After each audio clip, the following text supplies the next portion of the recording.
দর্শক, আমরা সবসময় বলে থাকি যে ক্রিকেট শুধু পুরুষের খেলা না, ক্রিকেটে আসলে নারীরও সামনে এগিয়ে আসা এখন আমরা দেখতে পাচ্ছি। ইন্টারন্যাশনাল ক্রিকেট নারীদেরকে অ্যাফিলিয়েট করছে, আইসিসি অ্যাফিলিয়েট করছে এবং সেটারই এক ধারাবাহিকতায় বাংলাদেশ কিন্তু পার্টিসিপেট করছে উইমেন্স টি-20 ওয়ার্ল্ড কাপে।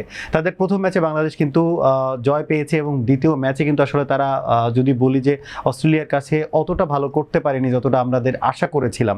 আমরা প্রতীক ভাইয়ের সাথে কথা বলতে চাই। প্রতীক ভাই, বাংলাদেশ এবং অস্ট্রেলিয়ার খেলাটা রিসেন্টলি শেষ হলো, যেখানে আসলে বাংলাদেশ যদি বলি যে অস্ট্রেলিয়ার পাশে আসলে দাঁড়াতেই পারেনি, কিন্তু এর আগের ম্যাচটাতে কিন্তু বাংলাদেশ বেশ নিজেদের যোগ্যতা প্রমাণ করে জিতেছে।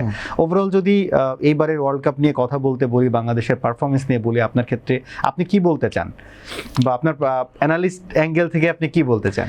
দেখেন, এই ধরনের কন্ডিশনে Bangladesh women's team right now যে শেপে রয়েছে, এখান থেকে খুব ভালো পারফরমেন্স আশা করা মুশকিল। এবং সত্যি কথা বলতে গেলে বাংলাদেশ যে গ্রুপটাতে রয়েছে, হয়তো এই গ্রুপ থেকে বাংলাদেশ একটা ম্যাচে জয়লাভ করতে পারত, সেটা আমরা জিতে ফেলেছি। এখন বাকি যে ম্যাচগুলো রয়েছে আমাদের মনে হয় এখানে আমাদের টার্গেট থাকবে যেন আমরা অ্যাটলিস্ট কম্পিটিটিভ হতে পারি। গতকালকে যে ম্যাচটা হয়েছে ইট ওয়াজ কমপ্লিট মিস ম্যাচ, মাত্র 77 রান করে 20 ওভার ব্যাটিং করে, এটা 8 উইকেট হারিয়ে আপনি 20 ওভার ব্যাট করেছেন, but you couldn't even cross 100।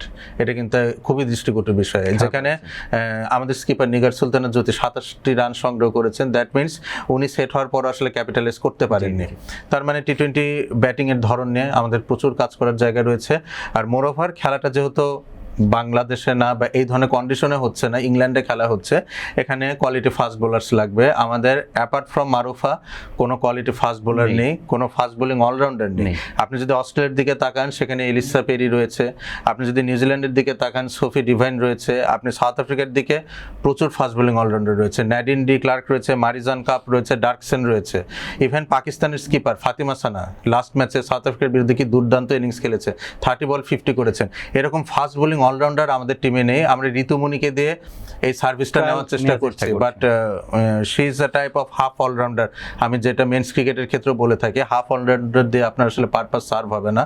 তো বাংলাদেশ, যেটা আমি মেন্স ক্রিকেটের ক্ষেত্রে বলছিলাম, আফগানিস্তানের ক্ষেত্রে বিশেষ করে, যে আপনি যদি নিজেকে প্রতিষ্ঠিত করতে চান ইন্টারন্যাশনাল এরিনাতে, আপনার কোয়ালিটি ফাস্ট বোলার্স থাকতে হবে এবং এটা একজন দুজন না, চোখে 2 থেকে 3 জন থাকতে হবে এবং আপনার এটার বেঞ্চ স্ট্রেন্থটা ক্যারি করতে হবে।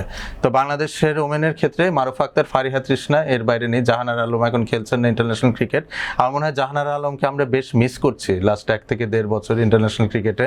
একজন পেসার থাকলে কিন্তু যদি মারুফা আক্তার এবং জাহানারা আলম দুই পাশ থেকে অ্যাটাকে থাকতো, সেই ক্ষেত্রে কিন্তু এটার আউটপুটটা খুব বেটার ওয়েতে আসতে পারতো। যে কোনো একজনকে হয়তো ব্যাটাররা ডিফেন্ড করে আরেকজনকে চার্জ করতে গেলে উইকেট দিতে। এখন যেটা হচ্ছে যে মারুফাকে ডিফেন্ড করছে, ওই প্রেসারটাকে ধরে রাখার মতো আপনার বোলারটা নেই পাশ থেকে। সো বাংলাদেশের কাছ থেকে খুব বেশি না আশা করাটাই ভালো। আমরা যেটা আসলে এক্সপেক্ট করছি যে বাংলাদেশ আসলে চোখে চোখ রেখে বড় দলগুলোর বিরুদ্ধে কম ব্যবধানে হারা, যেটা আমরা আগে এখান থেকে 10 বছর আগে বাংলাদেশের মেন্স ক্রিকেটে বলতাম যে বাংলাদেশ যেন কম ব্যবধানে হারে, তবে সম্মানজনক হার। হ্যাঁ, কন্ডিশনটা অনেকটা ম্যাটার করে। কজ আপনি দেখবেন যে লাস্ট যেটা 50 ওভারের বিশ্বকাপ হলো ইন্ডিয়াতে, এখানে বাংলাদেশে কিন্তু ভালো সুযোগ রয়েছে, কজ বাংলাদেশে কিন্তু স্পিনার বেশ কিছু ভালো রয়েছে। এবং সাউথ আফ্রিকার বিরুদ্ধে যে ওডিআই ম্যাচটা ছিল, সেখানে কিন্তু আমরা মানে জেতা ম্যাচটা অলমোস্ট হেরে ফেলেছি লাস্টে কিছু ক্যাচ ফেলার জন্য। সো কন্ডিশন যদি পারমিট করতো, বাংলাদেশ বেটার ওয়েতে পারফর্ম করতে পারতো। বাট এই ধরনের কন্ডিশন আপনি দেখবেন, আমরা বিশ্বকাপের আগে যে সিরিজটা ছিল স্কটল্যান্ড আয়ারল্যান্ডের বিরুদ্ধে, আমরা তাদের কাছেও ম্যাচ হেরেছি। সো এটা ইন্ডিকেট করে যে ট্রু উইকেটে আমাদের যে বেশি রান তোলা, উইমেন্স ক্রিকেটে 140 150 খুব ভালো টোটাল, নিয়মিত বেশি সেই রানটা আমরা করতে পারছি না এবং আমাদের কোয়ালিটি ফাস্ট বোলারও নেই। সো আমাদের আরেকটু অপেক্ষা করতে হবে।